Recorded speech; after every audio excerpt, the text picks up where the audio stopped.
God save the Commonwealth of Massachusetts. Welcome, welcome, welcome. This is the I Don't Belong Here show, and I am your host, Samantha Benigno. I am a behavioral scientist, a career psychotherapist, a sixth-year PhD candidate in clinical psychology, a master's level psychologist and counselor, and I am here breaking down the Justice for John O'Keefe case.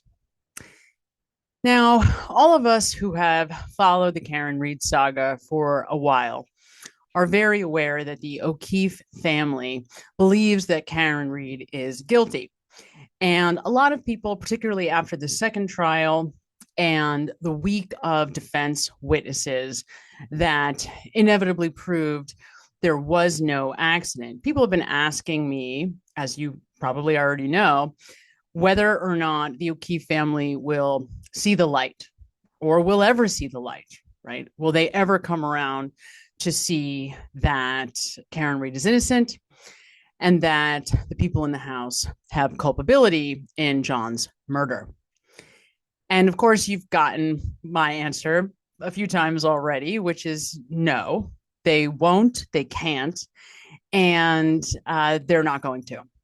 And they have a lot of reasons for that. Now, you know, as a person who has studied the brain and the mind and how perception works very closely, I know for sure that if you start out with a really hard and fast belief about something, there's really no way to make a change. Once that is the starting point, coming around and away from that is really difficult. And if you don't understand what I mean, you don't have to look far.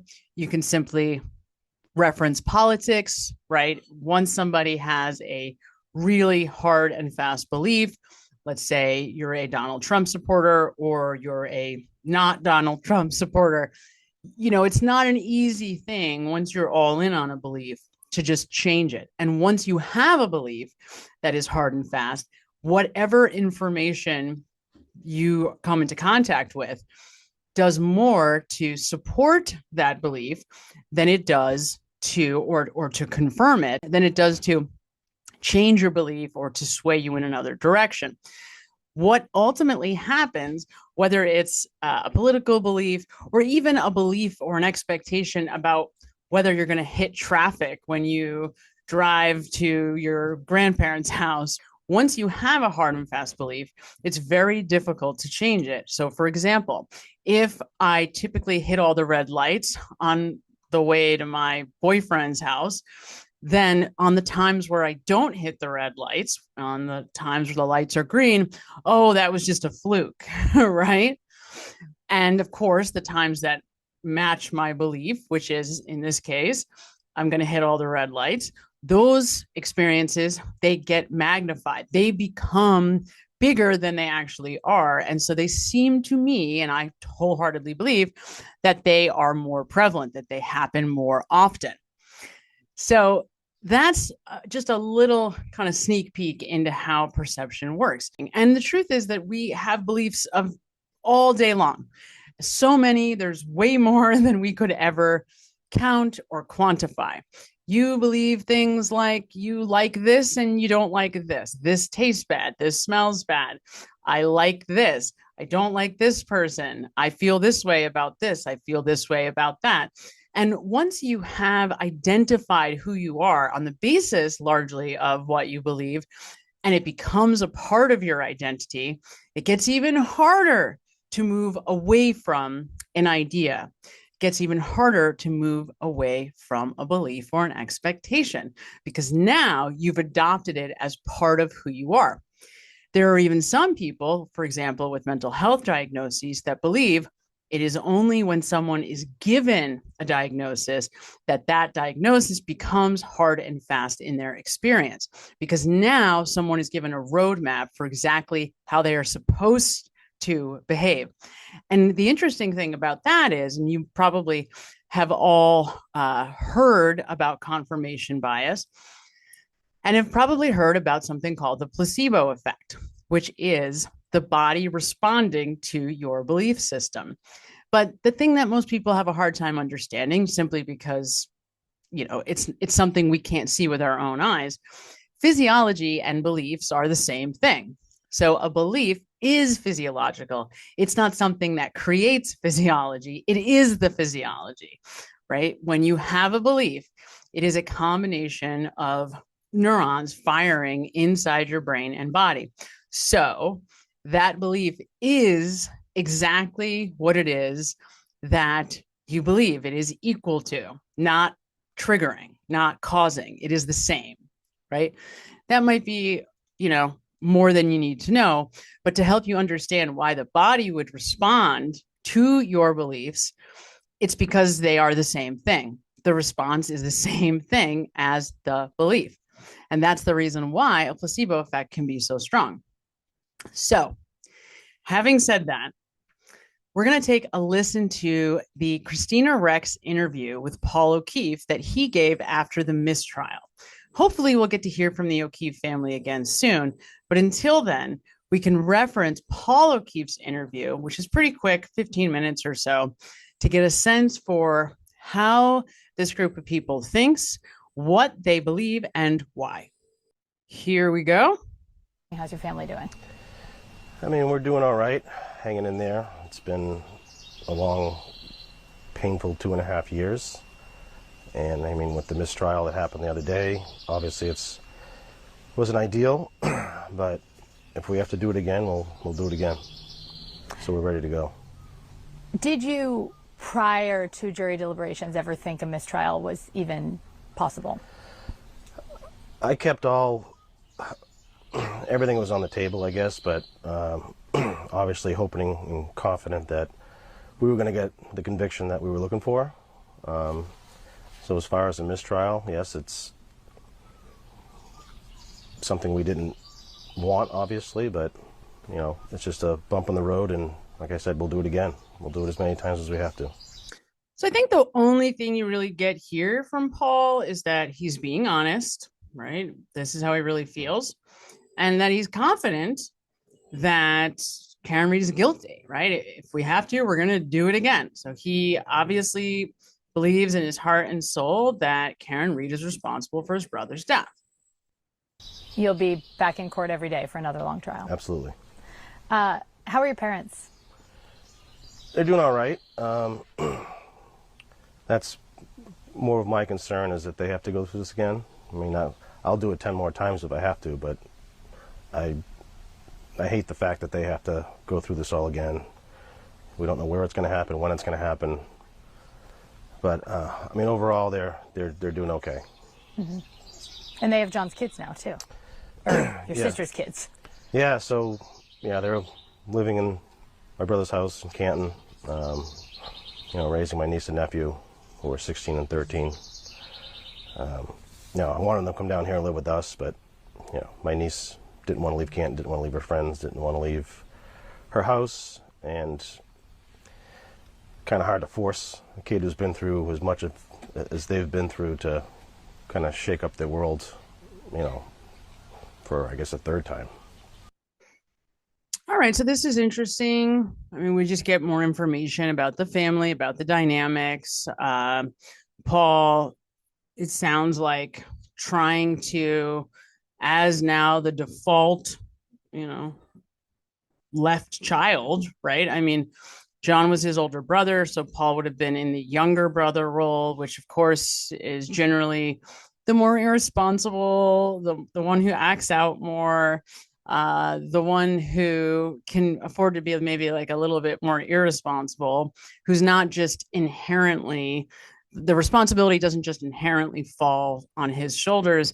And you see here, he's talking like he's trying to step more into that role, thinking about caring for his parents, concern for his parents, and even making a point, though he didn't have to tell us that his desire was to have the kids come and live with him, that he did not want his parents to be in a position to have to take care of a 16 and a 13-year-old of his niece and nephew, their grandkids.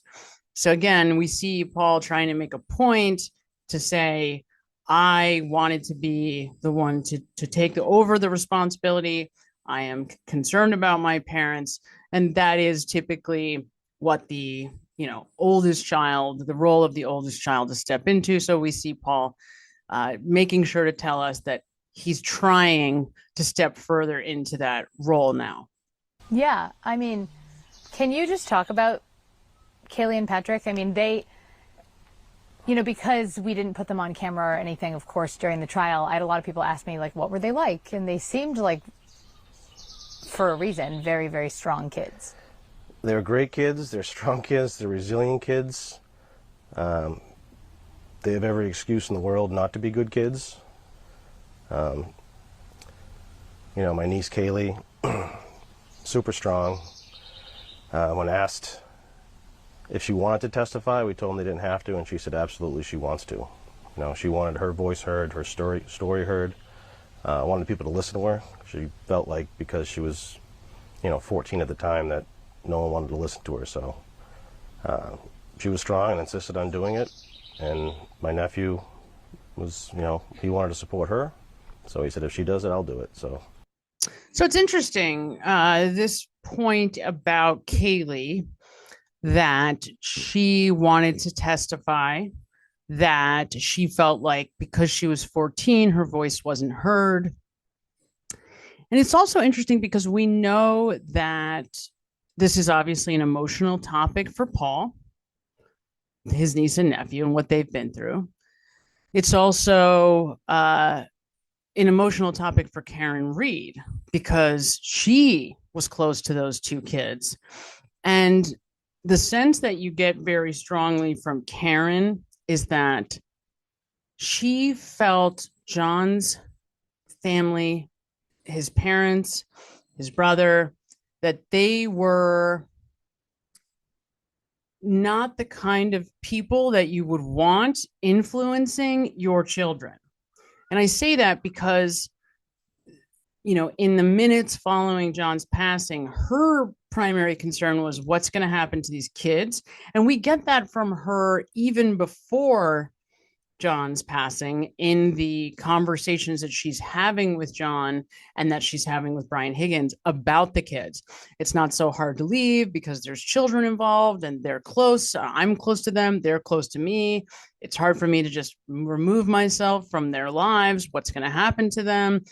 And the feeling you get from Karen Reed very, very clearly is that she does not think John's family are equipped or are in a position to bestow the right types of values, the right types of beliefs, the right types of upbringing or child rearing that you would want. That's why that morning when she's talking to Carrie and Jen, she keeps saying, make sure that somebody, who's going to raise these kids. She's very, very concerned about the kids. And I believe there's comments to the effect of who's going to raise them now, make sure that they're taken care of. Right. So, and you're going to see that Paul interprets that type of sentiment from Karen, who felt particularly close to Patrick. So the sense that we get is that the older child felt close to Karen, Kaylee, and that she had this particular soft spot for Patrick. That's the feeling that you get from Karen Reed. I'm proud of them both for doing what they did. Yeah. Yeah, they were really strong when they got on the stand. It was amazing. Do you feel comfortable telling me just from all that you've learned over the last 2.5 years, like what you think happened that night? Oh, we know what happened. We know that Johnny and Karen were arguing. It was kind of towards the end of their relationship. Things weren't well. So this is great. I mean, I really appreciate this. This to me is maybe the highlight of this interview. Oh, we know what happened. We know what happened. He's just so sure, and he knows what's happened here. And now we get to hear from Paul why he's so sure and when he became so sure. And so now he's going to tell us his version of events. They were fighting. They were clearly at the end of their relationship. They were drinking and arguing and fighting and, in an intoxicated state of rage and jealousy, she just decided that she was going to do something about it. All right. So, it's really interesting that Paul, from what you can tell from Paul's communications with Turtle Boy before the first trial, at first, he did not believe that this was intentional. He believed that Karen was responsible, but that it was an accident.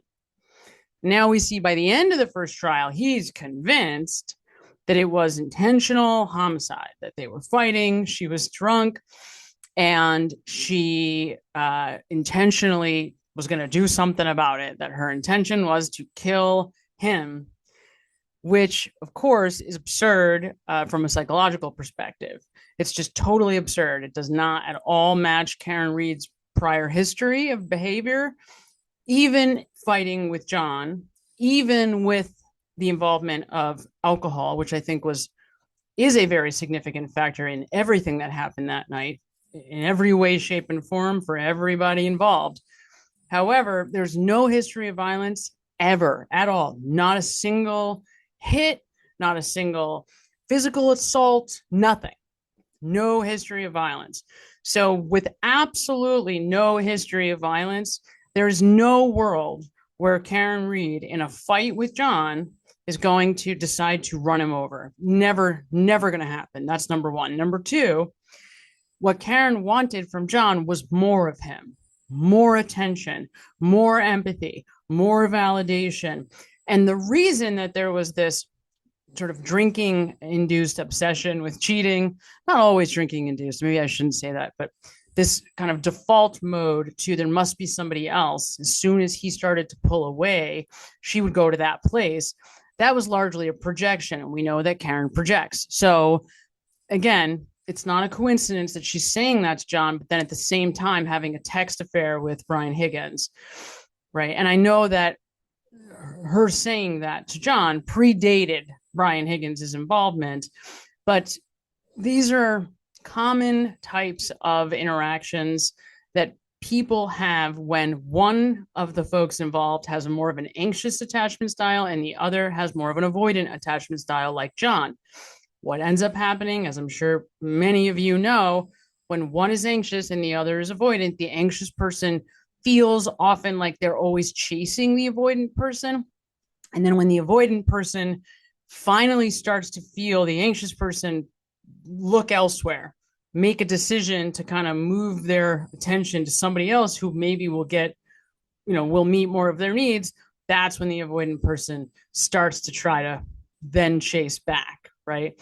And we see this exact pattern with both of them, with John and Karen, in the interactions that we get, both from Karen's recollection of the Aruba and all of the testimony about the Aruba incident, in Karen's retelling of that story to Brian Higgins and their text exchange with like 200 text messages, and then in the back and forth that we see between Karen and John in the entire day that starts on January 28th and ends at CF McCarthy's, right? That whole day. So Paul is right that they were arguing that day, but there's no evidence of a fight between Karen and John after they arrive at CF McCarthy's. Now, we have them on video for that entire night. So from 8:50 something, when she arrives at CF McCarthy's, when they leave CF McCarthy's, when they walk like across the street, across and down the street to the waterfall, the entire time they're on the waterfall video, from the time they leave the waterfall, like 12:15 approximately, and then drive to 34 Fairview, which is like 10 minutes, maybe not even, there's simply not enough time for them to get into a fight. Now, Karen may have believed they were fighting, but that's very different. And that's for a different reason than they were fighting. That's because once he walked into that house or he got out of the car, she perceived everything that happened after as a fight because she's blowing up his phone 50 something times and he's not responding. So for her, they're fighting. And that's why in the days after, and even maybe still to this day, to her, there was fighting.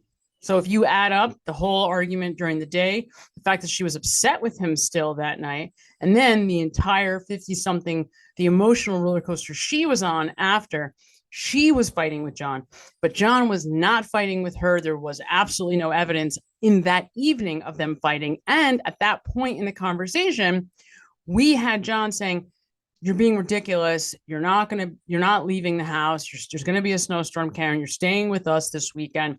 And we have Karen saying, "Well, maybe I should stay at my house. Maybe I should, maybe we should, us and the kids, maybe we should put some distance, between me and the children because you don't seem to like the way I engage with them." He just kind of ignores that completely and says, "You're being ridiculous. Come and stay with us. Like, this is your home," kind of a thing. So you also have to factor in that there's mood aspects to this. When it seems John was a bit moody at this time in his life, it seems that alcohol was an absolute factor in their lives, not just on this night, but in general. We've heard Karen say that was her biggest regret of that time frame, that she was drinking too much, which makes perfect sense because alcohol is a mood altering substance. And when our mood changes, our thoughts, obviously our emotions, and what we think and feel and say changes. Our behavior changes in big, huge ways, right? So if you're drinking every day or very often, if you're drinking 3 days a week and you're going out on the weekends, your experience gets very dysregulated. In other words, Monday through Thursday, you feel one way, you see the world one way, your perception is one way. And then Thursday through Sunday, you feel a completely different way. You wake up Monday, you feel overwhelming anxiety, and you don't understand that alcohol is a huge player in all of it. You just don't get the way that mood altering substances affect your perception, your experience, not just when you're under the influence, but also when you're not under the influence, right? So if you're a routine substance user or abuser, it affects your life in massive ways, regardless of the substance, that you just don't see until, it escalates and escalates into a very serious problem, right? So, and not just in terms of addiction, but in terms of things like this, right? This whole incident with John O'Keefe doesn't happen if there's no alcohol in the world, right? So again, fascinating that Paul has just blindly adopted this belief, despite the fact that this is just not true. There is no world in an intellectually organized way. Like, if you just think of the facts of the situation, there is no world where Karen Reed intentionally murders John.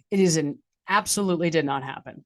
So the fact that Paul believes it, again, it's just, if you start with the belief and then you seek evidence to support it and you ignore anything that doesn't support it, then yeah, of course, your belief just gets bigger and bigger. And that's, of course, what we see here. And now he's going to tell us exactly how that happened. And, put the car in reverse and ran him down and left him there to die. And we figured it out as soon as she left the house that day when she came over. I can't help it. I have to stop it here because we know John was not left out to die. There was no leaving anyone out to die. Nobody left John out in the cold. There was no hypothermia. There was no frostbite. Nobody left John O'Keefe out to die. He was placed outside once he was dead, but there was nobody who left John O'Keefe outside to die. That is 100% debunked. That's a myth that was in part generated by the medical examiner, Scorty Bella, who got it wrong. Straight up got it wrong. And I think she knew it. I think she knew that she was very unsure. That's why the death was ruled undetermined, right? Because she did not know what happened and kind of split the baby there by saying, oh, well, he died of these things, but then it was an undetermined, the circumstances around it were undetermined. The truth is, even when you listen to her on the stand talk about the hypothermia, she's very wishy-washy on it. So 100% John O'Keefe was not left outside to die. We also have Jen McCabe's 911 calls where she tells us definitively he's dead. She knows he's been dead. He's been dead for hours. So John O'Keefe was not left outside anywhere. And once again, it's sad because we know these things. These are factually false statements.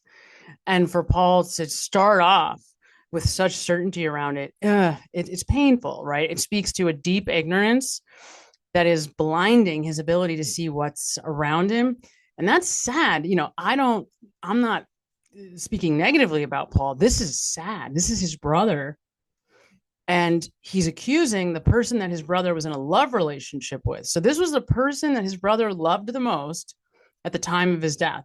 And Paul has turned on her, which, if you think about that, if John O'Keefe is standing over his shoulder watching, can't be very proud of. It's a sad situation. We didn't talk to any investigators, state police, nobody. My mother had said, do you think she has something to do with this? And I said, we're not going to think like that. Went outside to the driveway to look at her car, and her car was gone. It was a blizzard. I knew what the driving conditions were like coming from the hospital to Canton. And I knew that they were going back to Dighton, which is a much further drive. Mm-hmm. So we put it together pretty quickly.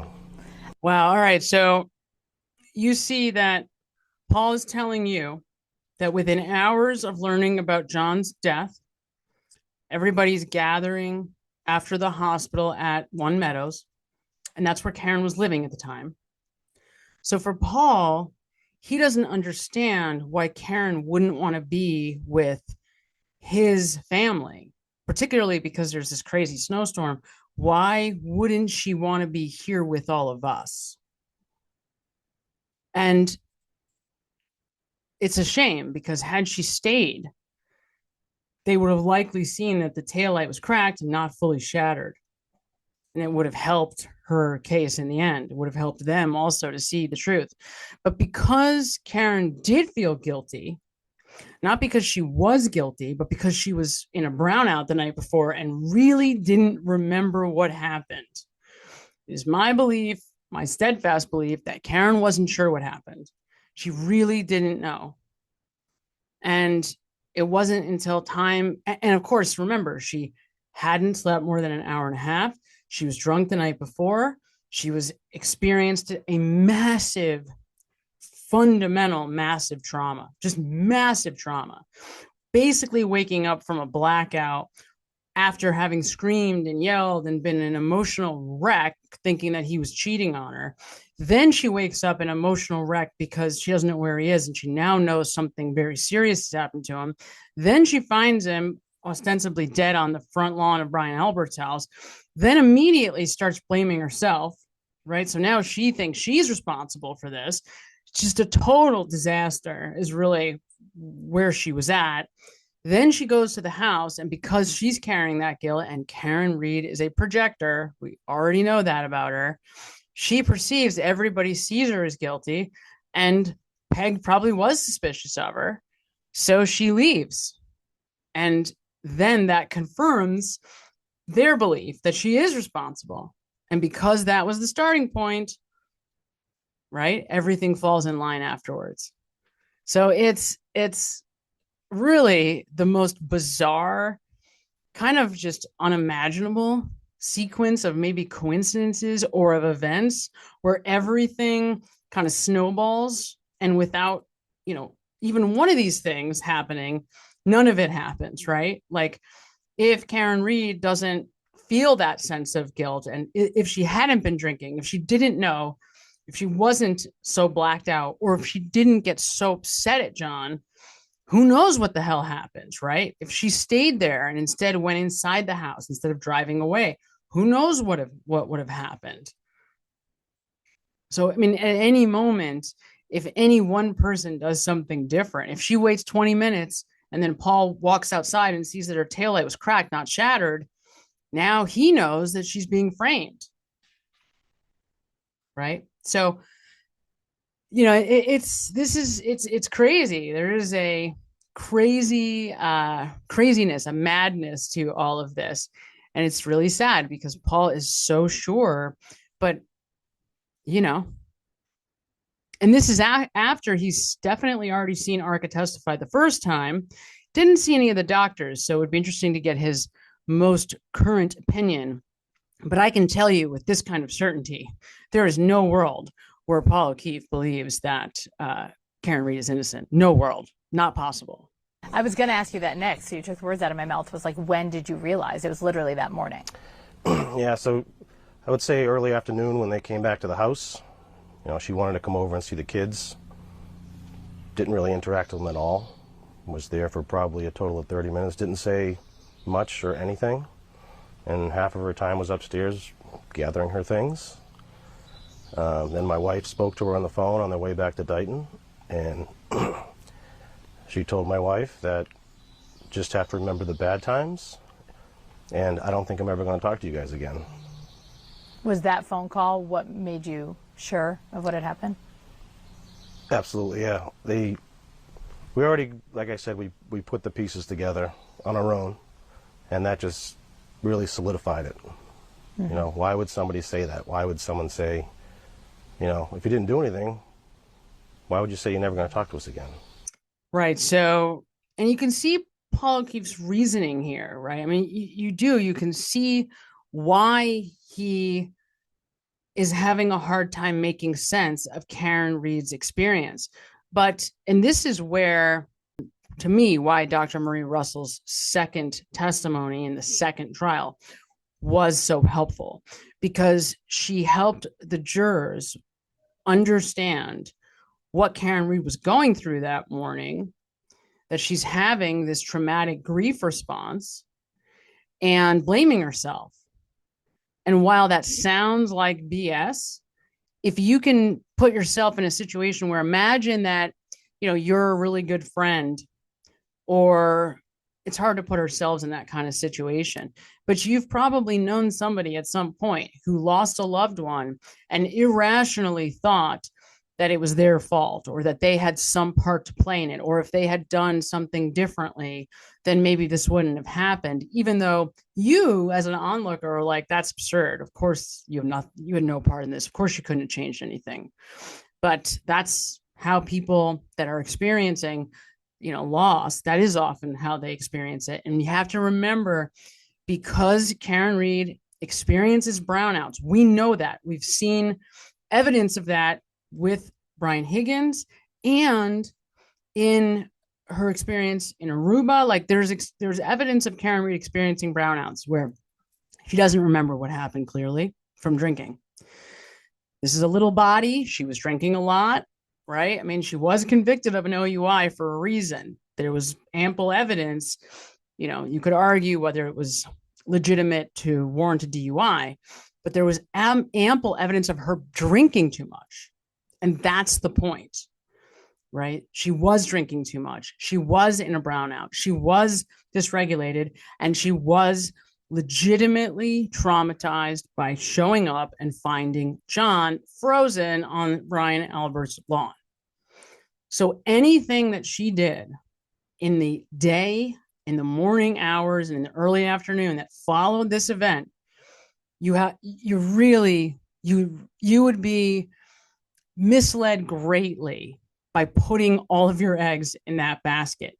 It would be a tragedy to evaluate somebody's behavior that morning based on all of those variables with certainty.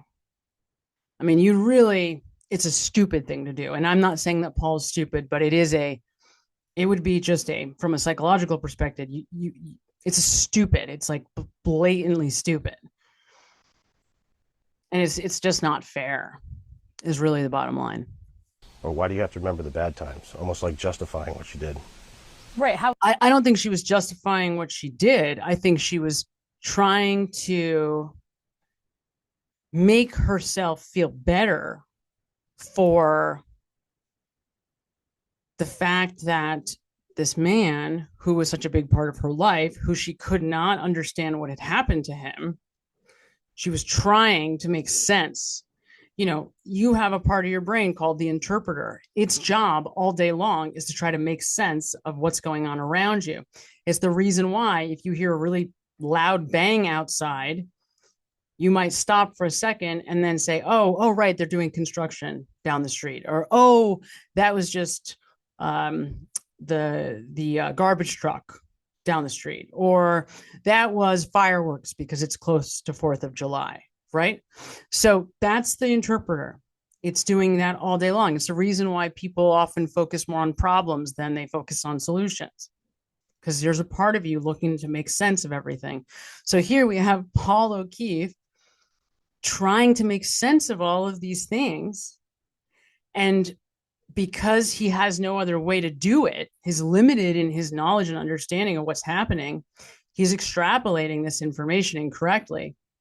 Karen Reed on that day was doing exactly the same thing. She was limited in her knowledge. She was limited in the actual evidence or understanding of the details. She didn't know anything about what had happened once John got out of the car, and therefore is blind. I mean, if you're blind, if the information that you have is garbage, right? Garbage in, garbage out. And that's what we have both on that day from Karen Reed and now, still to this day, from Paul O'Keefe, based on what he's using to discern that Karen Reed is guilty. And I will also tell you, imagine that you are so sure of this and you have convinced everybody around you to be sure of it, including John's niece and nephew. Imagine what it would take if you start to have doubts and you start to change your belief. Well, now what? I mean, if you wholeheartedly start to believe, maybe Karen didn't do this, what are you going to do? You're going to sit down your niece and nephew and say, guys, by the way, I think I was wrong the last 3 years. You're going to go to your mother and say, Mom, I think we have to reevaluate, right? I mean,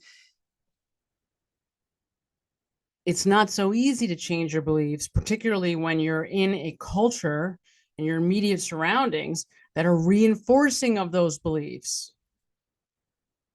How would you have expected her to act in that situation if she hadn't done something? More sad, empathetic, sympathetic. But like I said, when she was at the house, she barely said a word.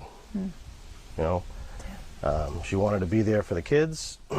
My nephew came home. My niece was already home by the time she got there and her family arrived. And I sat down, my nephew in the other room, she sat right next to him. I explained to him that JJ's, something happened and he's no longer with us. She didn't say a word. And right after that, she went upstairs and started gathering her belongings. And the next thing you know, they were gone. So I think another thing that Paul O'Keefe is having a hard time understanding, Paul is an emotional guy. I mean, you can see in this interview, he is so tight. You look at how he's sitting. He is so tight. And everything he's saying, he's holding right here in his chest, right? It's all right here. And you can see he's like, he can barely talk in these moments. He's so choked up. And it's all really tight sitting on his chest. This is a very difficult discussion for him. And he didn't do anything wrong, right? He's just so emotional. He's angry at Karen. He's hurt at Karen. He's devastated for his kids, his niece and nephew, his brother's kids, ostensibly, his sister's children, right? He's so broken up about it all. And then he's angry at Karen because here she is sitting next to Patrick as he revisits this interaction that they had on the morning they find out about John's death. But if you put yourself in Karen's shoes, who's got Paul on the other side of Patrick, who she's next to, sitting in John's house at One Meadows. She has just left the hospital where she was being held against her will because she was feared, possibly suicidal. And she's listening, sitting there, worried about Patrick, but also has not had any chance whatsoever of her own to process that John O'Keefe is dead. Like, there is just no ability in that moment. That is so surreal. It is such an unimaginable experience. Here you are now, as I said, sitting in his house with Patrick, who she adores, and his brother on the other side. That is such a tough situation for Karen to have been in, that the reason she left is because she just could not handle it. I mean, she could not handle that situation. And to be fair to her, particularly if she had no idea what happened the night before, of course she left. I mean, she just wanted to be in a place that was safe. She wanted to be with her family. Not only where she was safe, but where she could be cared for, because, Karen is an anxious person. I don't know if she was ready in that moment to step up, to be the mom, to be the caregiver to a child who was suffering. When she was still reconciling the whole situation for herself, she kind of wanted to be the little kid, and have her parents take care of her brother, her mom and dad take care of her, rather than have to step into that role for Patrick and Kaylee. So it's just not a shock to me why she would have left. But again, Paul has no idea. What does Paul know? He knows nothing, right? Paul knows nothing about anything. All he knows is what he thinks should be, how he thinks it should be, which, of course, we all think that a lot of things should be a lot of ways, but has no meaning in terms of what is actually happening in reality. Oh my God. Yeah, it's hard. It's a strange behavior. Very strange. Yep.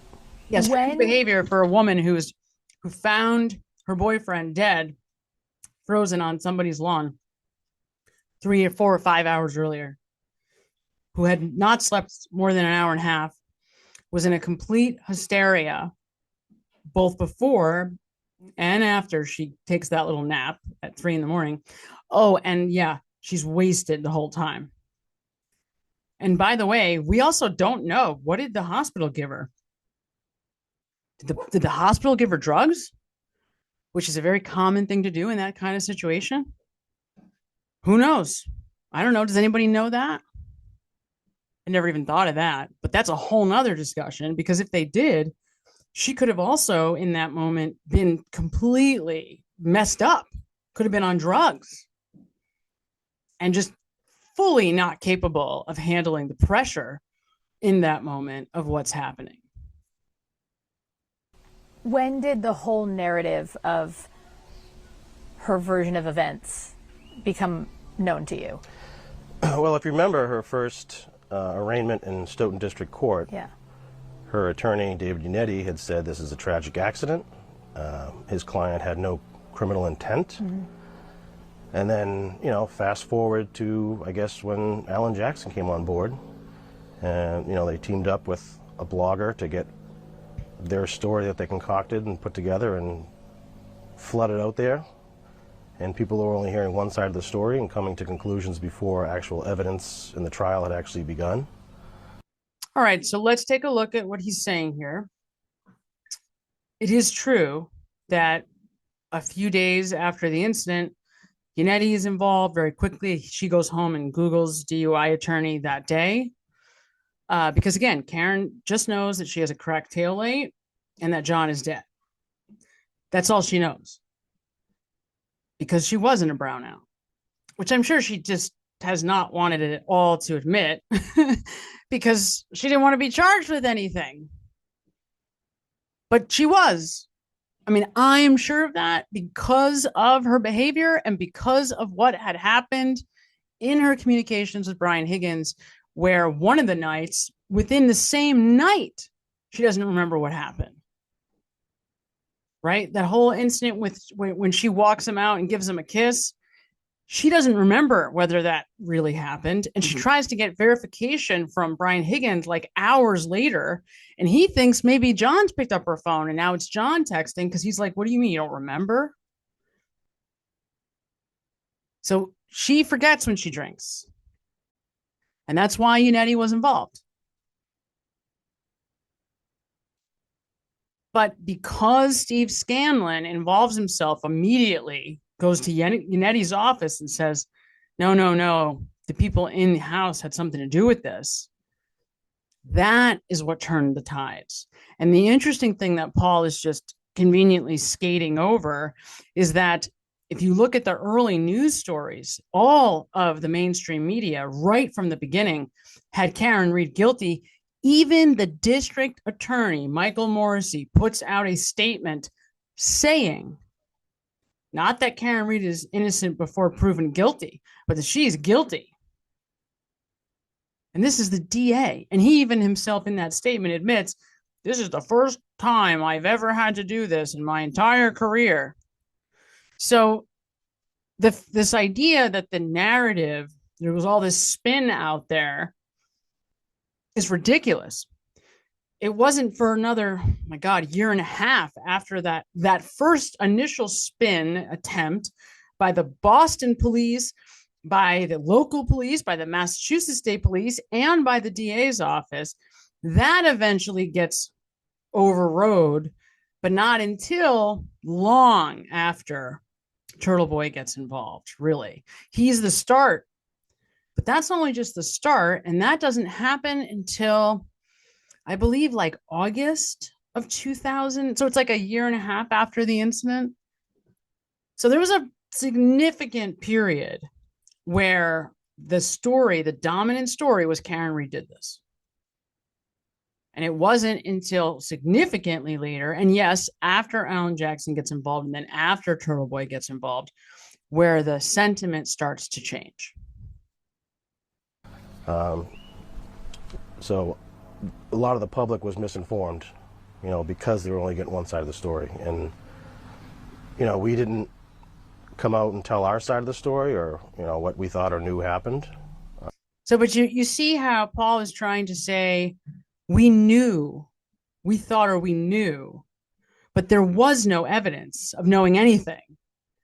He's so sure, but he's totally basing what he's so sure of on a hunch, on his limited, and I would go as far as to say potentially warped, because his knowledge of the situation is so limited. He is very, very ignorant.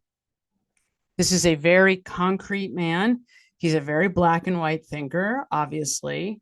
He doesn't understand psychology. He doesn't understand behavior. He doesn't understand women. He doesn't understand Karen Read. He didn't understand his brother's relationship with Karen Read. So all of that context, right? Not to mention the evidence that there was no accident and all the other evidence of consciousness of guilt of the people in the house, not to mention the evidence at the trial, right? And not to mention the lack of real evidence in the case to convict Karen. He's just operating on pure emotion. There's no evidence, actual evidence, but he is so convinced based on that emotion, so convinced that she did this, right? He can't see that. He cannot see that what he is saying is not actual evidence, that it is just a limited view of the situation. He doesn't see that at all. And so he's like, well, yeah, if everybody knew the other side of it, then public opinion would have been swayed the other way. But he doesn't realize that our opinions are not based on emotion or a hunch. They are based on the sum total of just loads and loads and loads and loads of evidence of wrongdoing on the part of the people in the house, and very limited evidence of wrongdoing on the part of Karen Read. We've kept a low profile and have been silent through this whole ordeal. But now it's time. Now it's time for people to understand the truth. And the jurors. This is me interrupting your programming to remind you to like this video right now. And don't forget to subscribe. Like this video. We thank them. They did a great job. They put in a lot of hours, paid a lot of attention, worked hard. Unfortunately, they weren't able to come to, a consensus as far as a verdict goes, but, we have another chance at it, and, hopefully the jury that we get for the second time around will see things more clearly. And how about this? How about the fact that 8 out of the 12 jurors on the last trial were leaning towards an involuntary manslaughter charge? So they had agreed that there was no intention here, there was no homicide. So murder too was, they agreed. So any of the most significant charges that involved intent, right? they agreed. But this involuntary manslaughter charge, they were hung, and 8 out of the 12 were willing to convict her on it, which gives you an indication of both, how Adam Lally, by throwing it all out there, even with all of the uncertainty, I mean, they literally changed the time of the incident from the start to the end of the trial. Trooper Paul was their accident reconstructionist, which was just absurd beyond absurd. There was horrific, shoddy evidence, and everybody agreed. But by throwing Trooper Proctor, by throwing all the Canton cops, by throwing Tully Buchanan, by putting it all out there, even if what he put out there was blatant, in-your-face garbage and lying on the part of 90% of their witnesses, proven lies that were proven lies, either before or since or during. And yet that was a much better strategy, apparently, than Hank's.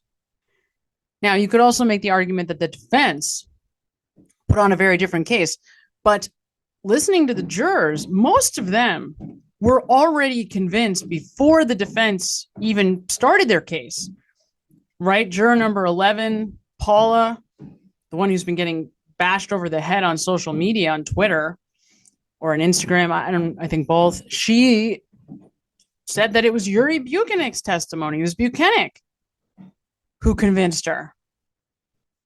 That was like on day 6, and that wasn't even, it was like halfway through Hank's case in chief. So these guys, apparently most of them were already leaning towards an acquittal. So it was a different trial. I mean, it was a different jury. It was a very different jury this time, and obviously a very different trial. But it says a lot about the fact that Adam Lally was like, yeah, just throw it all out there and whatever. We'll see what happens. And that may have been the better strategy. Also, and you definitely cannot, there's not to me, this was probably the more significant factor than even the witnesses, but the difference in personality between Adam Lally and Hank Brennan. Adam Lally is like this guy, he's sort of pathetic, who you feel bad for. He's long-winded, he's boring. I mean, there's so much just totally insignificant information that gets brought forward again and again and again and again, that it's like you can't possibly take in a third of what he's saying. Hank Brennan is just so unlikable that I have to believe that you could not possibly take that piece out of it entirely. I mean, there's just no way. He's such an unlikable person. So, just so I'm clear, you think this all started when Alan Jackson showed up, and Karen, throughout the course of this trial, you think she knows what she did? She knows exactly what she did. Wow. And she's trying to buy and lie her way out of this, refusing to take accountability for her actions. Not only that, but pointing the finger and blaming innocent people. Wow. Yeah, talk to me about that. I mean, because the thing is, the story on the defense's side is not just, oh, she didn't do it. It's she didn't do it and all these other people did. Yeah, I mean, she's pointing the finger at everybody. Everyone's lying except for her, according to her. I think we had 67 witnesses testify. 68, I'm sorry, That's testify. right. And according to them, they're all lying and they're not. Well, that's not true, right? I mean, not all 68 of those witnesses were lying, but many of them were, and not all as a part of a conspiracy, but for different reasons, right? The people that planted evidence were not doing it at the behest of Brian Albert. They were doing it to try to convict who they thought was a guilty woman. It just so happens that Brian Albert and his little group, the Minion group, they were the ones not telling the truth, right? Those are the ones that were, I mean, lying isn't even the right word, just egregious fabrications, egregious, right? Colin Albert saying, I have no proclivity for fighting. And then within days, 3 videos surface on the internet of him physically in altercations with other human beings, right? Just such egregious lying that it's like, what do you like? It's so blatant and in your face, the butt dials, the Google search. I mean, it's just absurdity and these people look you in the eye and expect you to believe it. It's like, but Paul O'Keefe does. Paul O'Keefe believes it. So that's the sad but horrible truth here, I guess.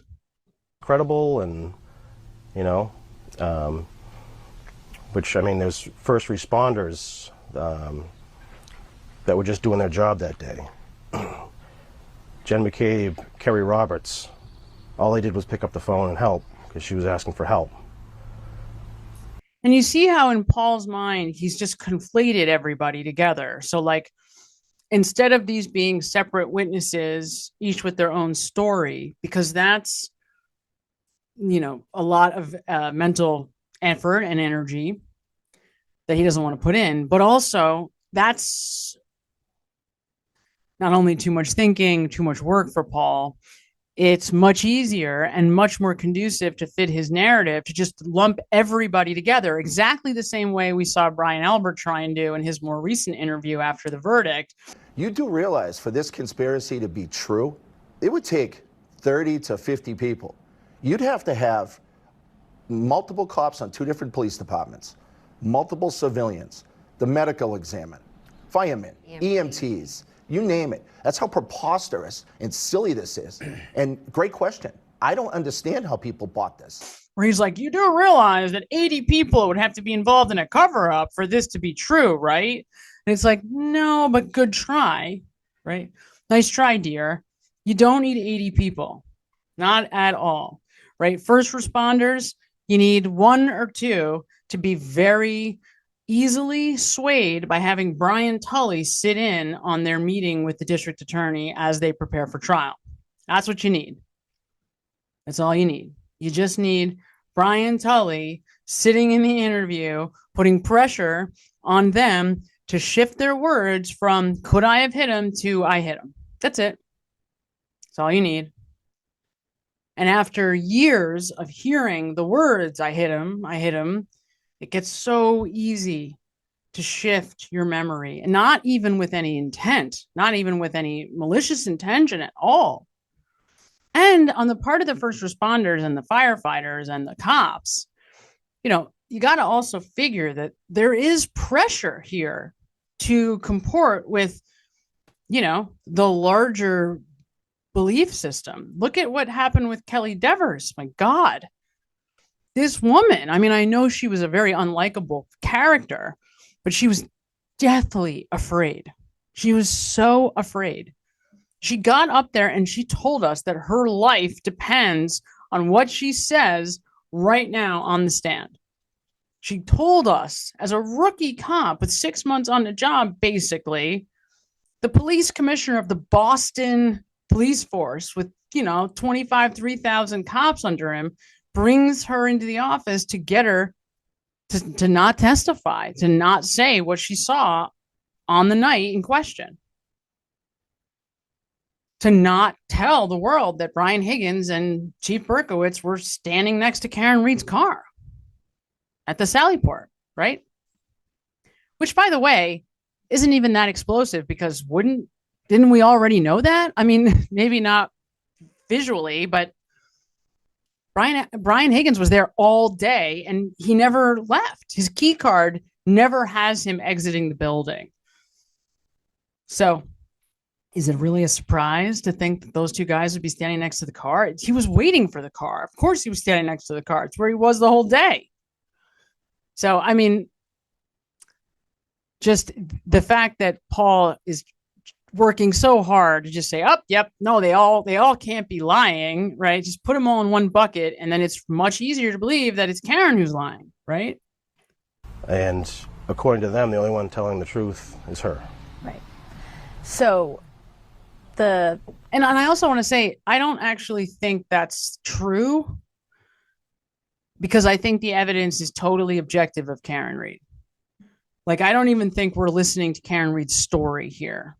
We're just hearing about objective information that, despite Karen, who may have even been willing to say that it was her without any memory of it being her, when we look, however, at the objective information, the objective evidence, somebody else came forward and said it was the people in the house. Karen Reed never had a thought that it was them, never would have ever pointed the finger at them.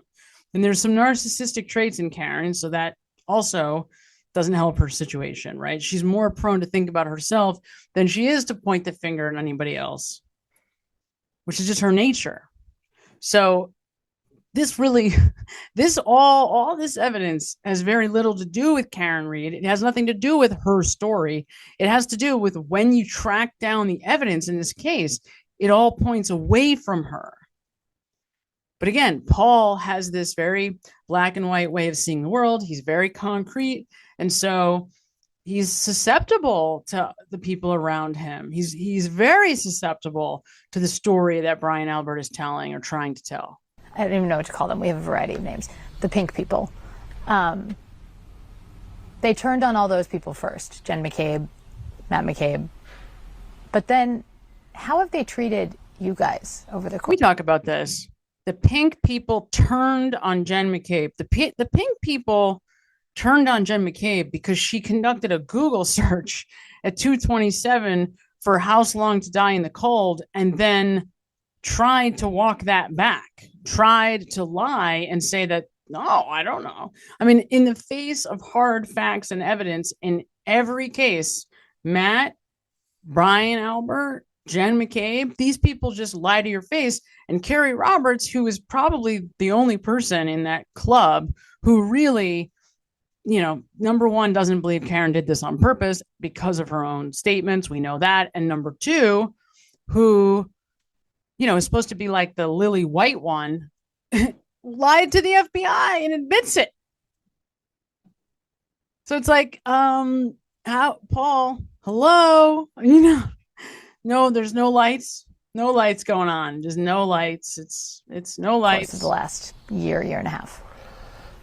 Well, if you just go back to any video of us walking into court during pretrial hearings, yelling, screaming, calling us names, I to this day, I don't know what I did wrong. I get messages all the time, whether through Facebook or other ways of communication, telling me that I'm a moron, I'm stupid, need to open my eyes and all this stuff. It's sad. But I ignore those. Of course. I don't really care what people say to me because this isn't about me. This is about my brother. Mm-hmm. So that's not true. He does really care about what people say. And you can see how emotional he is about this. He hates that people think he's a moron. He hates that people think he's stupid. He doesn't want to get, messages on social media. He's actually telling you he cares. That's why he's saying, I don't know what I did wrong. And when you look back at his earlier communications with Turtle Boy, he really didn't want to be at odds with the public sentiment. He really didn't.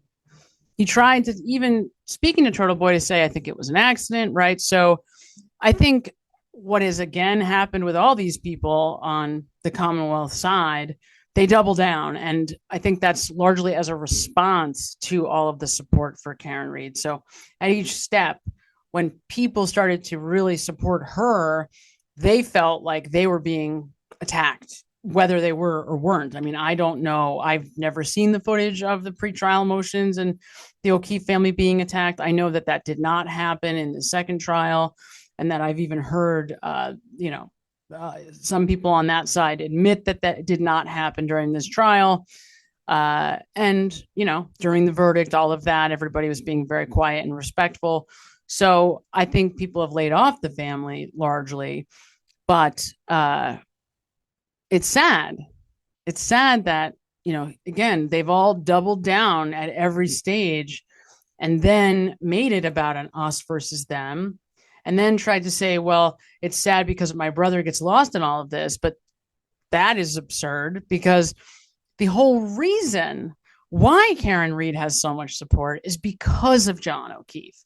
If John O'Keefe is not a factor in all of this, if all of us didn't want to see justice for the police officer who died in all of this, Karen Reed wouldn't have any supporters, right? I certainly wouldn't have involved myself if John was not a factor in this case. That's the point. And it's interesting that none of these people are willing to see that. They just really won't see that. All they see is Karen Reed and people in pink, and they think, oh, my brother's lost in all of this. And tragically, are just not able to see that that couldn't be farther from the truth. And I like to think I know a little bit more of what's going on in the case than, people that are just reading stuff on the internet. Mm-hmm. And this is a fun one for me when I hear Paul O'Keefe saying that he likes to think that he knows more than all of us who are just reading stuff on the internet. And that is just absurd. And the reason why that's absurd is because Paul O'Keefe is refusing to look at both sides of the evidence, where we are forced. Like, we're forced to sit through every obnoxious Commonwealth witness through the first trial. That was 68 witnesses.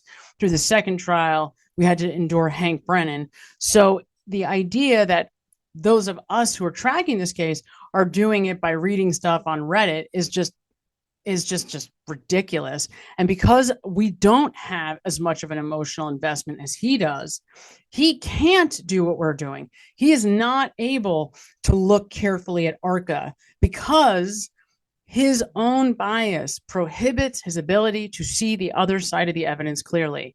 That is the point. That's why I don't know if you saw the video I did more recently on John Jackson and his whole understanding of the second trial after the verdict. That's why they are all pointing to the telematics as though that somehow provides proof of something, right? Oh, Karen did a 3-point turn and then backed into John.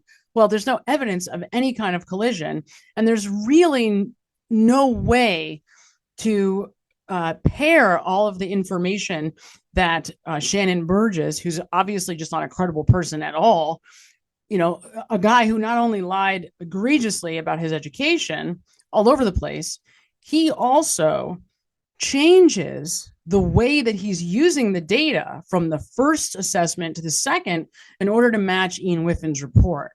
So it's very difficult to look at that telematics data and say anything with an absolute certainty.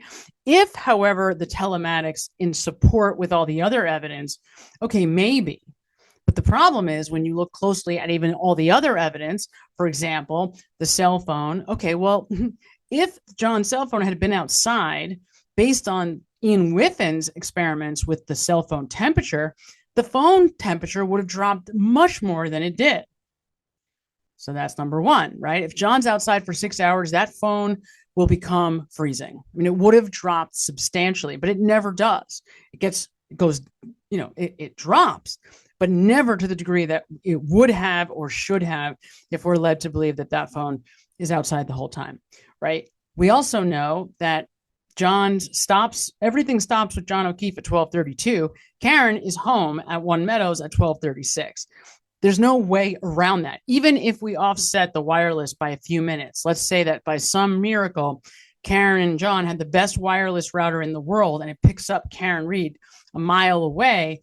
Even in that case, that still only adds 2 minutes. It took me probably 12 minutes to get from 34th Fairview to One Meadow. So in the middle of, the snow, at night, drunk, driving carefully. We see her driving, in the middle of town. She's not speeding through. It takes more than 4 minutes to get there. It takes more than 6 minutes to get there. It takes more than 7 minutes to get there.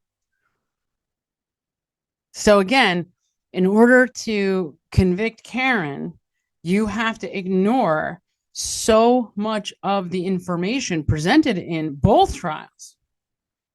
So for him to say, I like to think that I know the evidence, there's something absurd about that too, because again, he's refusing to look at any of the exculpatory evidence, just won't look at it. Mm-hmm. And there's been things said about me, accusations about me, all types of things that just aren't true. But again, I just brush it off because this isn't about me. So if these people buy into this big conspiracy, right, that Brian Albert's a murderer or whoever, okay, if they buy into that, why are they turning on you guys? Has that ever made sense to you? Because we don't believe in a crazy conspiracy theory that holds no merit, no evidence. I mean, we know these people. I mean, Jen McCabe has been a family friend of ours. She was friends with my sister. This is sad. We've known her for over 10 years. She was very helpful with, picking Kaylee up to and fro when he took over raising the kids. Kerry Roberts we've known for a very, very long time, right? And at the time, she didn't really know Jen McCabe or any of the McCabes or Alberts. And her testimony corroborated everything that Jen said. And so again, here's Paul just conflating everything, right? Well, we know Jen. She took care of the kids. Okay, well, what about Karen? I mean, Karen bailed Paul out of jail for a DUI. So to try to use character and prior behavior as some indicator of what happened that night is just ridiculous. You can't say on one hand, the past behavior doesn't mean anything, but on the other hand, it does, right? But you see him doing that. So that's number one. Number two, even just comparing Jennifer McCabe and Kerry Roberts is absurd. Is just patently absurd because they are fundamentally different people with fundamentally different stories. And as it turns out, we now understand much more clearly why it is that Kerry Roberts corroborated everything that Jen McCabe said, because Jennifer McCabe immediately jumped all over Kerry. Immediately. And when I say immediately, she got her phone number before Kerry drove away that morning at like 6:40 and started calling her, called her like 30 times the next morning. The next day, spoke to her for like a collective 3, maybe even 4 hours throughout the day, if you add up all the time together. Then they got together the next day to make a timeline. I mean, every second after this incident, Jennifer McCabe did everything she could to manipulate the mind, the psyche of Kerry Roberts. So much so that Kerry lies to the FBI and then has to walk that back. So much so that Jennifer McCabe makes 5 calls immediately after the feds show up on her front door, and in between the time that she notes that they're there and then the time that she agrees to meet with them. There's 10 minutes. She calls 5 people. Kerry Roberts and Peg O'Keefe are 2 of the 5, in addition to Brian Albert, the DA's office, and her husband, Matt. So, yes, okay, Paul wants to point to these 2, but again, it's short-sighted. And I have a suspicion that there's nothing that anybody could tell him about either of these women or anybody else that's going to sway his opinion. He just is unwilling to allow for the possibility that he could be wrong. He's just unwilling, and he's been unwilling since the very moment that him and his mother decided Karen Reed was responsible for this within hours of John's passing. He's told you before any of the investigators even went and spoke to them. And the defense, I think, was scared of her and didn't even want to ask her any questions. They just wanted her off the stand. And I guess the negative or hate that's directed towards me, mostly me and my mother, is because we support these people who are being falsely accused of something they didn't do. Right. Right? And their lives have been turned upside down and partially ruined. Colin Albert, who was a 17-year-old kid at the time, his life has been turned upside down and ruined. You wonder how much of, how much he even knows about Colin Albert. You wonder how much Paul even knows about it, right? I mean, he's clearly evidencing a tendency towards ignorance or making decisions without all of the information or without all of the facts to support it yet. Just simply, we know that based on how he perceived Karen Reed's behavior on the morning that this all happens. I've gotten to know the Alberts through all this, and they're all good people. And this is terrifying. I mean, think about this. And this is what I've been saying, all along. The Alberts and McCabe's have done a wonderful job of inserting themselves into the O'Keefe's lives so that the O'Keefe's are on their side. And it would be very scary, given the way that they've done that, for Paul or his mother or anybody else in this case to believe they were involved now. Very, very scary.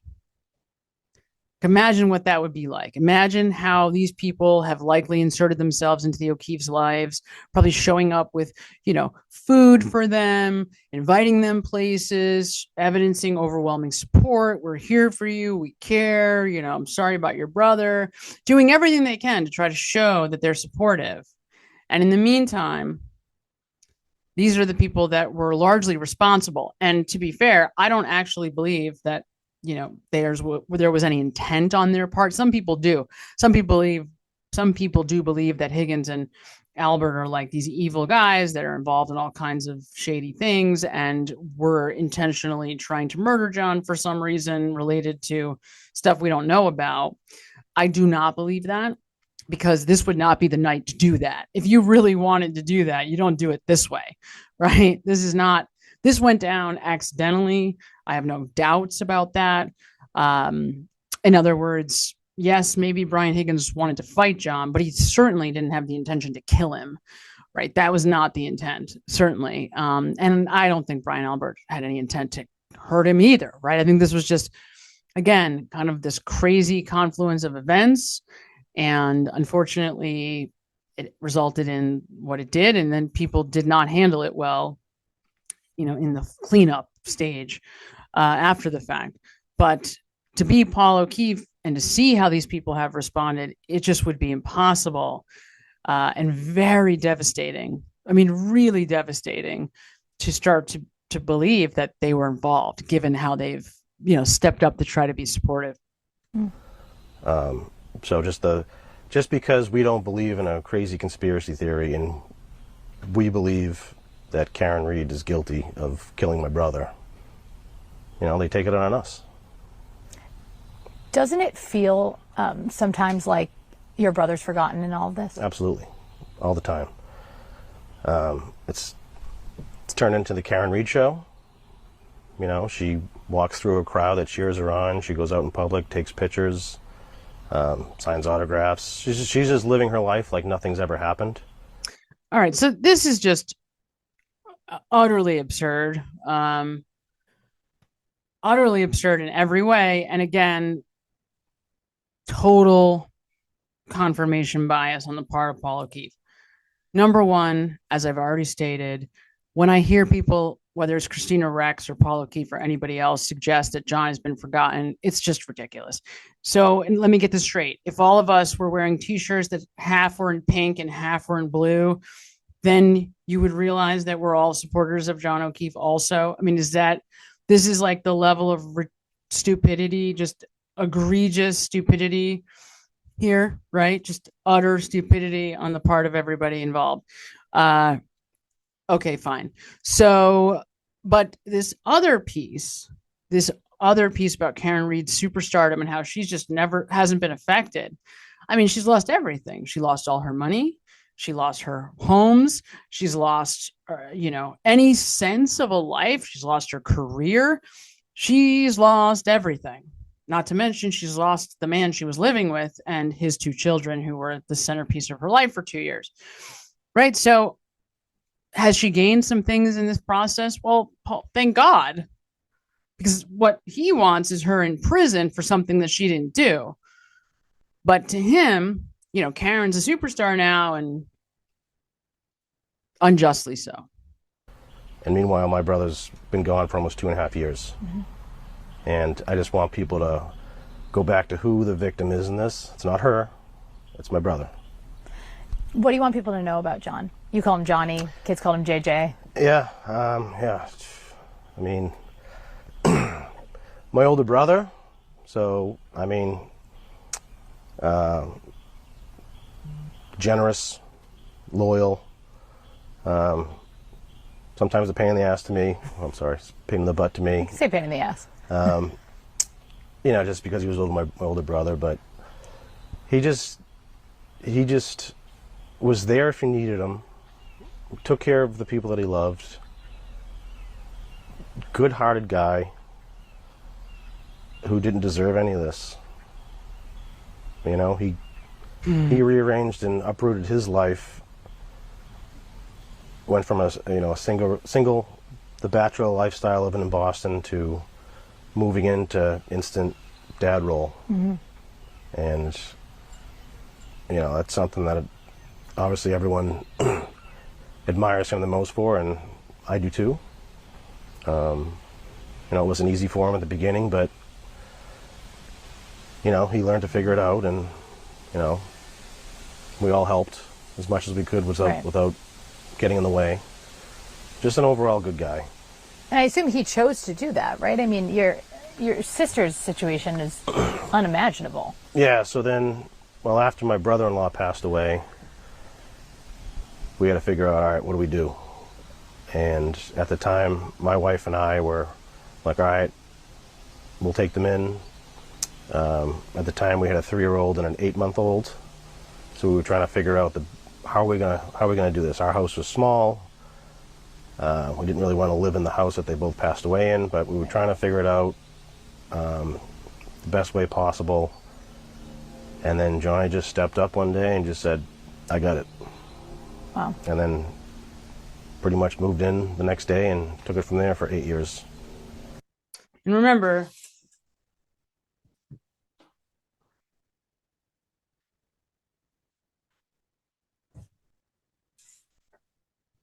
I think it's important to just say here that it's this story, largely this story, that has motivated so many of us to support Karen Read. That's the great irony. That's the great sort of ridiculous part of all of this, you know, that Paul just can't see. Like, why Karen Read has so much support is because a great injustice has been done here to John. And then as a result of that, to Karen Read. It's this double injustice, maybe triple injustice, because then the people who are responsible are framing this woman, and then the cops are so incompetent across the board, both the Canton cops and the Massachusetts State Police, that they have just made an even more ridiculous mess out of the situation. And then at the top of that food chain, you have a corrupt police commissioner and a corrupt district attorney's office. So, you know, this is not a simple case. It is not as simple as, oh, we love Karen. You know, it really isn't. But again, if you're Paul, you have to make it that way. It has to be that way. Otherwise, he's wrong and he can't be wrong. So there's a reason that's why so many people describe that that's what they admired about him. Yeah, I mean, a selfless act, changing your life, you know, to take care of his family and people he loved. Yeah, I mean, that's him in a nutshell. I know I asked you how your mom's doing already or how your parents are doing, but I just can't imagine for her losing 2 kids. Yeah. Is she like a different person now? She's a strong woman. I'll give her that. Yeah. Yeah, it's unimaginable, you know, just to lose them in the ways that she did. You know, my sister suffering for 5.5 months with brain cancer. Yeah. But at least had the opportunity to say goodbye, and then, you know, with my brother just being taken from us so quickly and senselessly, I don't know, somehow she keeps it all together. My father, quiet, kind of keeps to himself. But I mean, overall, what they've gone through it's unfair. Yeah. It's unimaginable, but they're strong and they keep moving forward, and just same thing, they do what they have to do to take care of their family. I have to ask you, we got ushered out of the courtroom pretty quickly on Monday. You had a little exchange with Karen. Do you mind? What happened there? So throughout the trial, she likes to turn and look at me and smirk. She's never once made eye contact with my wife, Erin. So when the mistrial was announced, You can see that it bothers him the way that Karen had engaged with his wife, Erin, because I think Erin was close with Karen Reed and was hurt by the way Karen treated her. So I think that bothers him. And he's brought it up a few times. It just seems like something he's harboring some anger about. So I'm guessing that his wife was hurt by it. she turned and looked right at Erin and gave her a smirk, and then went over and hugging and celebrating to some extent. And I just said, you know, you're not done yet. Did she say something back? No, but I mean, it was an emotional day, emotional moment, being in that courtroom, sitting so closely, and that's something that she wanted. Yeah, can you talk about that? I mean, the courtroom switch, we know all the legal reasons why it happened, but you guys were like arm's length from her for the entire trial. Yep. I guess after a while, you just got used to it, but yeah, showing up every day, sitting that close to the person that took my brother away from us. You know, I gave the judge credit the second trial, absolutely incorrectly, for having moved Paul finally, because he had been sitting there in this like oppressive, right over Karen Reed's shoulder for the entire first trial and the beginning of this trial. And then I found out after the trial that the reason why the judge moved him is because he was, sexually harassing one of the jurors. And so the juror complained, and that's why he was moved to the back row behind his mother. Nothing to do with Karen Reed. What a surprise. So the judge could give a crap whether or not Paul O'Keefe sat to try to threaten Karen. But, I guess she'd gotten used to it also. But to me, Paul wanted to be right next to her. This was what he wanted. He didn't want her to be able to forget or to be comfortable.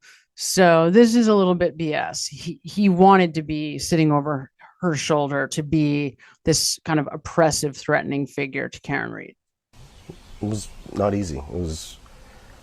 It took a lot to not say anything, but again, it wasn't about me. We were there for one purpose and one purpose only, and that's to get justice for Johnny. What did Adam and Laura say to you guys afterwards? Like, what, looking ahead? Yeah, I mean, they were disappointed in the outcome, but like Adam said, he goes, we're just going to do it again. He goes, I'll start tomorrow. So they're confident.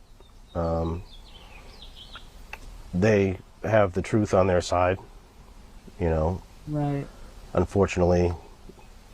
I don't bring this up a lot. I brought it up a little bit, just how shady I think Adam Lally is, because Lally has had, not only in countless situations has he intentionally skirted witnesses around the truth to try to make them tell the story he wants to tell. But he's read through all of the FBI documents. He knows the ARCA reports. If anybody knows this case well, I think it's probably Adam Lally. So he absolutely knows that Karen Reed didn't do this, number one. Number two, I think it's really interesting that Paul O'Keefe basically outs Adam Lally for having been actually pulled from this case, because there was a story, kind of surfacing that nobody would agree to take this case. And that's why Michael Morrissey brought in Hank Brennan. But we learned here from Paul that was not the case at all, that basically Adam Lally was thrown off the case, not completely, but he was sort of like, relegated to the sidelines while Hank Brennan came in and took over, which, is ironic. If you pay high-powered attorneys enough and put enough lies out there, you start influencing people to the point where there's just no turning back. I think.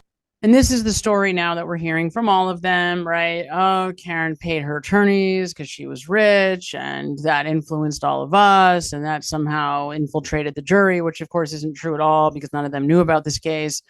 And they were all really honest people that tried to do the right thing. But they, again, if you believe Karen did this, you can't allow for that possibility. You can't allow for the truth, which is Karen Reed's lawyers were not paid for the second trial. So how do you make sense of that with this whole theory about how much money Karen paid everybody, right? People just don't want to admit that they were wrong or duped. But, you know, that's a tell right there. So there's Paul telling you that he doesn't want to admit that he was wrong or duped. And people often, particularly those that don't have a lot of self-awareness, they will project. So what does that mean? That means they assume that everybody else thinks the way that they do. And so Paul's giving us some insight here into how he thinks. He wouldn't want to be duped. He wouldn't want to look stupid. He wouldn't want to admit he's wrong, even though I don't think he does think he's wrong. I think he believes what he's saying. It's just a projection. They're confident, and we're going to go at it again. He being Adam, has been, like, he's kept to himself a lot, similar to you guys over the course of this. Yep. Do you think that's been hard? I'm sure it's been extremely hard on him. You know, he's not the type that looks at social media or pays attention to any of that stuff. He just keeps his head down and does his job. Good for him. You know, he's not the flashy attorney that wants to be on camera all the time and have press conferences on the stairs like some people. He's just a hardworking, you know.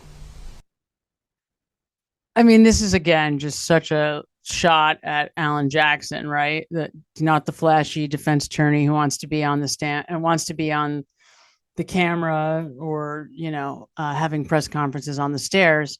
But Alan Jackson doesn't do anything that isn't intentional. You know, there's a desire to be talking about the case because he wants to free his client who, you know, if you watch Alan Jackson closely, as I have, because I watch these people for months and months, up close and personal for hours on end, you know, Alan was almost in tears at the end of his closing arguments. I don't think there's a person on this planet who was more emotionally invested in the outcome of this case than Alan Jackson. He's very, very close to Karen Read personally, professionally, and believes that a utter disgrace, disgusting injustice has taken place, and that it involves everybody like we do, including the judge and the district attorney, who he knows is involved. I mean, the district attorney, these guys know that Michael Morrissey is the one that told Brian Albert and Brian Higgins to destroy their cell phones. Alan Jackson knows more about this case than me and Paul O'Keefe combined, than all of us, right? So the fact that Paul wants to take shots at him is, you know, of course, par for the course, not surprising, a little absurd, but not surprising.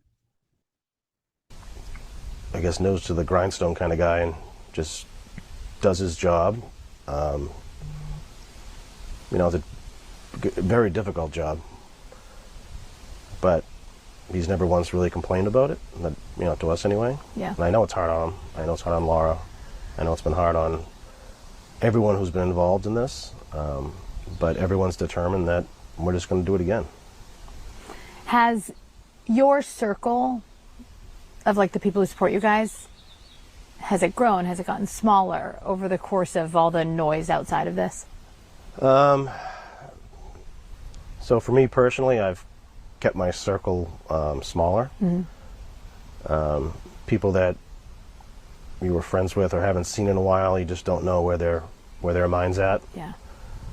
What they believe. So we've been forced to become very kind of like defensive, not as outgoing as we normally would be. But I think recently I think we're gaining some more support. I think people have been afraid, you know, to show up to court and, I guess, counter-protest to the people that are outside. I think people have been in fear, but I think that's starting to turn. I think people want justice. They don't want this influence of, you know, social media and public perception based off of lies to, you know, to win or to take control over this. Do you want people to show up with We'll take all the support we can get. Yeah, no, we're not going to turn anybody away. I mean, every time we go to court, we're kind of portrayed as the bad guys. Yeah. So I don't know that anybody believes that Paul and Peg are the bad guys, right? I certainly don't see them as the bad guys. To me, they're kind of the sad figures in all of this because they're the kind of casualty, right? Like they're the ones that I see as the victims, the real victims. John is no longer here, so he's not with us anymore to feel like a victim, right?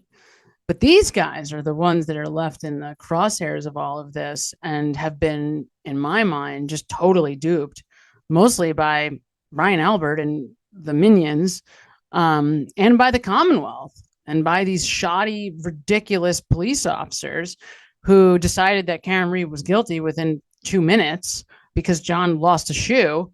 And Jen McCabe said that, she said, could I have hit him? So these guys are the victims, and, they're sort of like the sad figures to me, which is horrible, just horrible. And at the end of the day, it's, we lost a loved one, but somehow we're still, I guess, vilified for just not believing in a crazy conspiracy. Yeah. Yeah, I'm just not sure if everybody vilifies them. I mean, maybe there are Karen Reed supporters that have. I know Turtle Boy is not super sympathetic to the O'Keefe family. I don't know. I don't know if this is true or not true, but certainly it's true to Paul O'Keefe. That's for sure. On that note, was it hard for you at all? I mean, there were certainly some moments in the case where there were weak spots exposed, right? Like I think about the solo cups and Trooper Proctor, who now is facing job consequences as a result of this. What was it like for you to listen to those moments that weren't necessarily benefiting the state's case?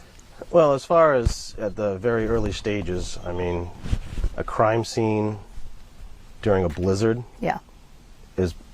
can't be an easy thing to navigate. So I just want to throw this out there. That's true. However, as it turns out, the Canton Police Department is not who has jurisdiction over an unattended death. So they would not typically be in a position to arrive on a scene and do a criminal investigation. So they don't have, proper evidence bags. Their cruisers are not equipped with what you would be if you were a routine investigator, let's say in a big city like New York. That's just not how the Canton Police Department operated. Not only that, but when they arrived on the scene, they were, I guess, I want to say too stupid, but maybe that's not the fair.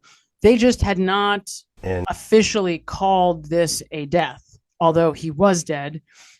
That was not the way it was perceived. I mean, they, of course, knew that he was likely to pass away, but because none of that was official, and it took longer for everybody to get there because for the Massachusetts State Police to get there because of the snow, they ended up in a position where they had to do something about the evidence, and they couldn't just kind of like caution off the crime scene and wait for MSP to come out. So yes, it caused them to have to use, snow blowers and solar cups to collect evidence. And we're all very grateful that they did do that, because that's the only way we would know that the taillight was planted. Because we know there was no taillight on the scene at that time, right? So, I mean, that wound up being a good thing, but you already hear Paul using excuses that are invalid, because that's not really why they did a shoddy investigation. Did a shoddy investigation because they're not investigators. And yet, they found evidence. They found a sneaker. They found pieces of taillight. No, they didn't. They actually didn't find sneakers or taillight. That was found by the CERT team later on that day. And Paul likes to think he knows the evidence better than everybody else, remember. Obviously, you're not going to see everything under a couple feet of snow. Mm-hmm. So I think they improvised the best they could. Every investigation is going to be kind of scrutinized to some degree. But, they did what they had to do with what they had. And with the weather conditions being what they were, they just, like I said, had to improvise and do the best they could. As far as, Michael Proctor's comments, I mean, he even said, too, they were unprofessional, which we agree with. But, this guy, his life's been ruined, getting his personal cell phone, which was something that should never have happened. Josh Levy should never have been. Look at this. Listen to this crap. Oh my God. I never saw this before. This is new to me. So the defense of Michael Proctor and his confirmation bias, which led to him being fired, right? Because it wasn't just the inappropriate nature of these text messages. It was the fact that he was completely biased that got him fired. I mean, totally biased. And still to this day, by the way, he wants to be rehired and doesn't think that anything he did was incorrect. So the defense here as well, they should never have had his phone. Right. Okay. So Michael Proctor should still be a police officer because the feds should never have involved themselves, according to Paul, who already has disclosed without realizing it that he doesn't know this case. Not really. Not if he thinks that it was the Canton police that uncovered the sneaker and the taillight. That just right away shows you that there's ignorance happening here. Because there's a huge difference. It is an enormous factor in this case that it was not the Canton police that found taillight evidence. It was the CERT team who had only found that evidence after they had had possession already of Karen's car. Intervened in this. An FBI investigation was launched due to cherry-picked evidence or pieces of discovery that was only provided by the defense. Like, this is pretty unprecedented.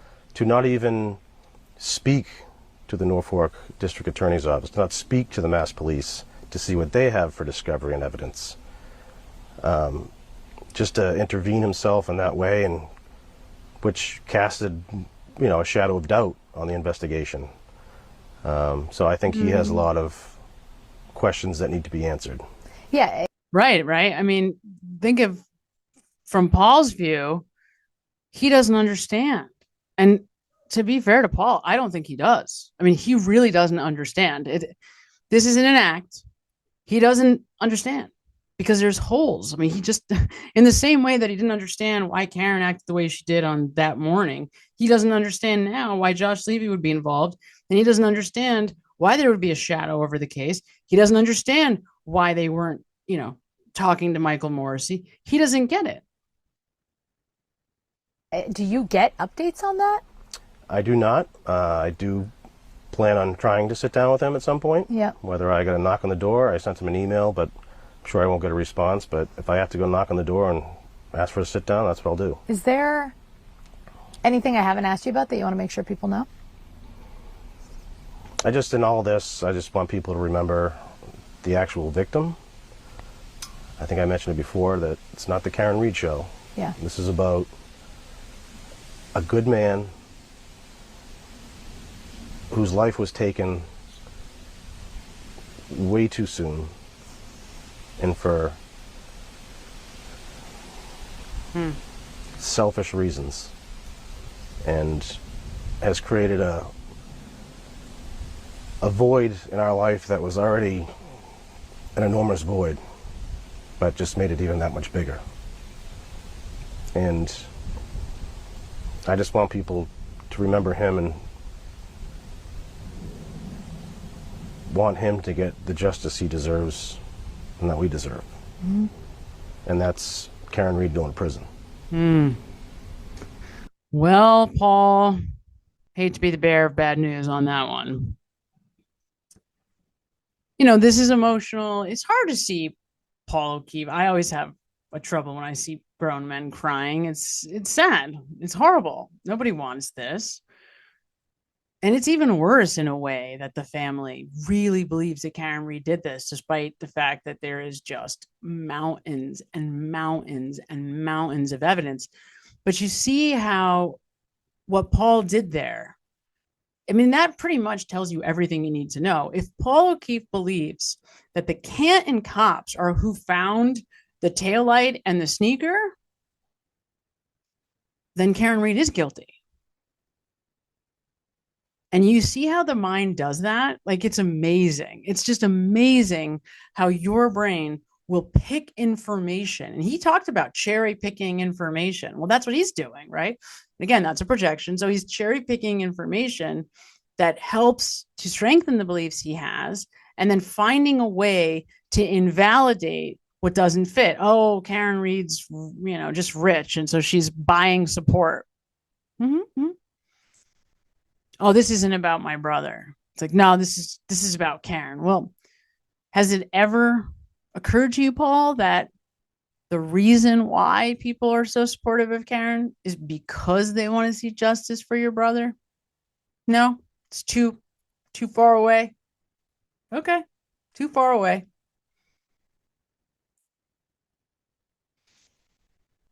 Do I think that the evidence presented in the second trial has had any effect on Paul O'Keefe? No way. If anything, we already know from hearing from John Jackson that they were convinced by the telematics and probably pissed off at Welcher. That would be my guess.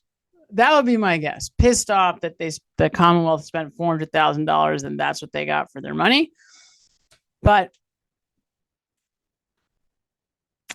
if he believes that it was the Canton cops that found taillight evidence, then, that pretty much says everything you need to know about where Paul O'Keefe is at. He's just has no clue what's happening in this case. I mean, I don't know. Maybe I heard that wrong, but I'm pretty sure that's what he just said. All right. So that's it for me. There you go. Interesting. To me, it is very interesting how the O'Keefe family sees this case because, I mean, to many of us, it just could not be more obvious that Karen Reed didn't do this and that the people in the house did. And then when we see the people in the house, go to great lengths, go out of their way to try to support the family and have these personal relationships with them, it's so scary. It's so evil. It's so awful. It's horrible. And so sometimes, and to me, in this case, when you scratch at the surface and you see what's there, exactly what you think is going on is what's going on. And that makes the whole thing even worse. So thank you so much for your time, your effort, your energy, your support, and I will see you again soon. God save the Commonwealth of Massachusetts.